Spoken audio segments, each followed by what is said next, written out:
Question 19, Part A. Work out 2/3 take 1/5. 2 marks for this question.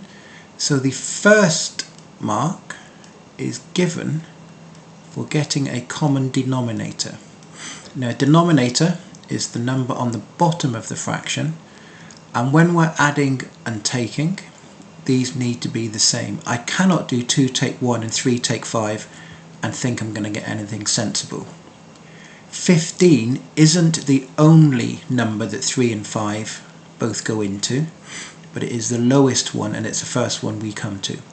If I'd chosen 30 or 60 or 45, I'd still get the correct answer. It's just going to be easier to work with 15. In order to keep the fractions equivalent the same, I say, what do I multiply 3 by to get to 15? Well, 3 times 5 is 15. So I need to multiply the top of the fraction, the numerator, by 5. 2 times 5 is 10.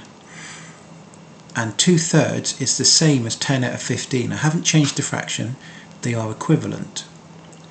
Getting the denominators the same and one numerator correct picks me up my first mark.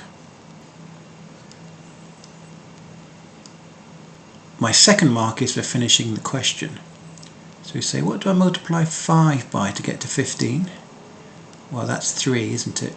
So I have to multiply the numerator by 3. 1 times 3 is 3. So 1/5 and 3/15 are equivalent. They're the same fraction. Now that the denominators are the same, I can just simply subtract the numerators. 10 take 3 is 7. And I have my second mark for the correct answer.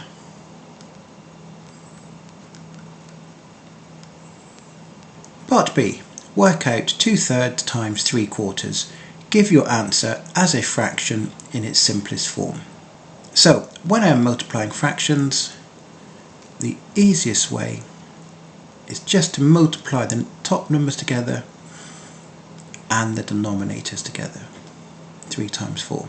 So this is a different method for adding and subtracting, so you do have to learn 2 different methods.